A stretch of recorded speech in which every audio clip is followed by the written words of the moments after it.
Hey Pupitos! So we are back.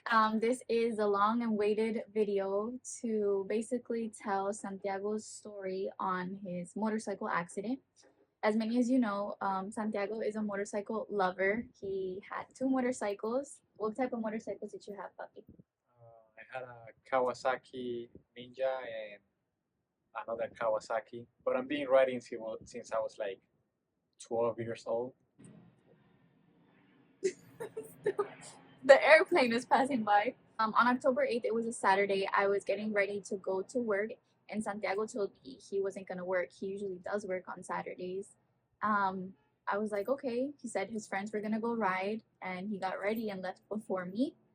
Around 3:40, his best friend calls me from his phone, so I have my phone on me always at work, and it said Amorcito, so I knew it was Santiago calling me, and I answered, and his friend was like, Valeria, I need you to be calm. Santiago has fallen off his motorcycle. And the first thing I asked before he even finished that sentence was, I need to know, is he okay? Is he alive? He said, yes, he's talking to me. And I said, okay, where is he going to be? And he said, I'll send you the details. And I'm like, okay, I don't know where I'm heading, but I freaked out. I started screaming at work. I started crying, and I just started praying that he was going to be okay.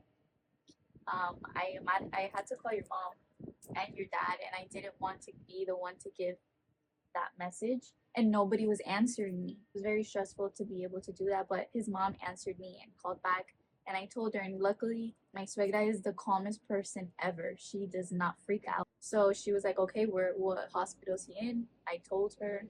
After he sent me his best friend sent me the message, she said, okay, I'll meet you there.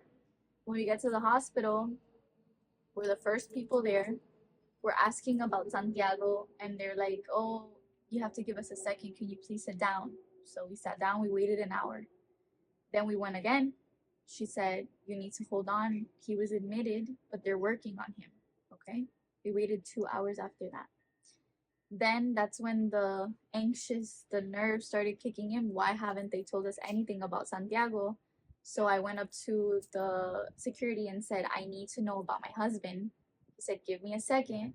They went to go look, and the nurse comes out and said, very, very frantically, she said, I need you guys to stop asking about Santiago because right now I'm trying to save his life. And you calling me out here is taking me away from him. And we were like, what do you mean trying to save his life? She said, he's bleeding out. Santiago has internal bleeding. And we didn't know that. It was like, why hasn't nobody told us this? We thought he was okay. We thought he just broke a leg. We thought, not, he's fighting for his life. It wasn't until one nurse saw his mom on the floor crying, came up to us and said, listen, I just saw your son, Santiago, right? And we were like, yeah.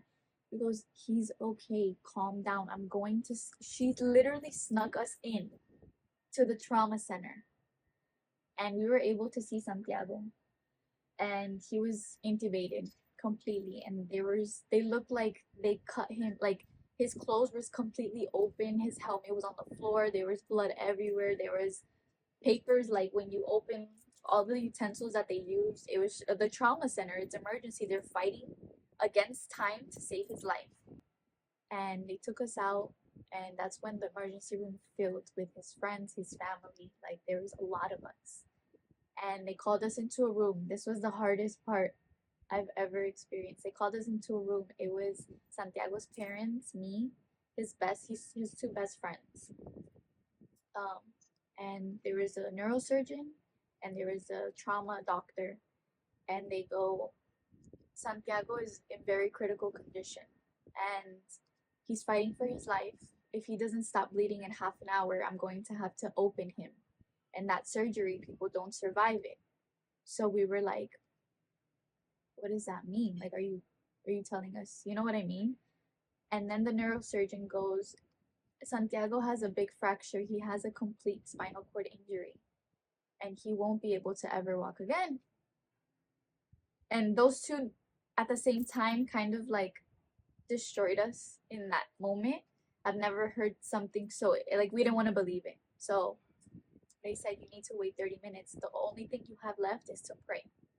We all go on the floor in the emergency room, and his best friend, our close family friend Pipe, they're very Christian, and they started praying out loud. All of us joined in hands, screaming, "Please, God, save Santiago. Say, give him another chance, please, please, please." And Santiago, his his internal bleeding stopped in 30 minutes. That's the first miracle that God has given us in this situation. That night, there was about 60 people, and they started letting everyone in to see Santiago in the trauma. I didn't understand why, but I was like, this is a good sign, right? It was to say goodbye to Santiago because he wasn't going to pass the night. It was a goodbye. And I never took it as that. And I am so glad I never took it as that. I was so grateful to be able to have all his friends see him and talk to him. He would hear them. And I feel like that gave you, like fuerzas, no? What were you feeling in that moment? I don't remember that much, but um, I just feel everybody praying it helped a lot. That's amazing. So Santiago was able to pass the night. Um, we were waiting for a room in the ICU. His lungs were full of blood, so they had to put 2 tubes inside both sides to drain out all the blood. I'm gonna put more ahead pictures of his fracture so you guys could see the severity of his fracture. Papi, how did you fall? That's one of the things they're asking. What happened when you slid off? So I was riding with my friends. We went to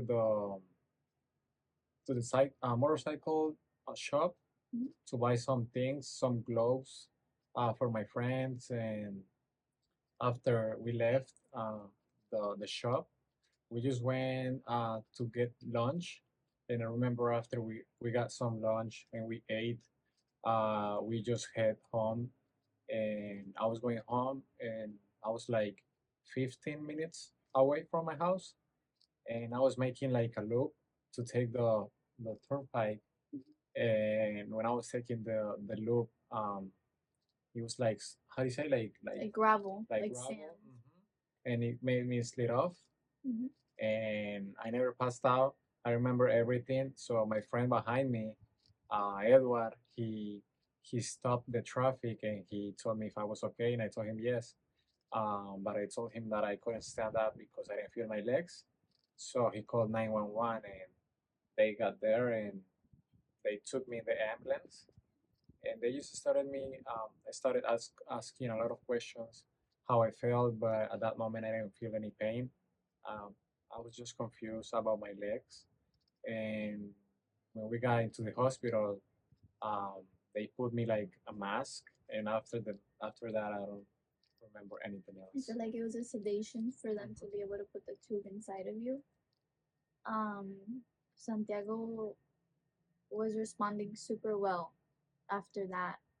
Um, there was obviously complications like he couldn't eat because they didn't know if he had a punctured in his esophagus.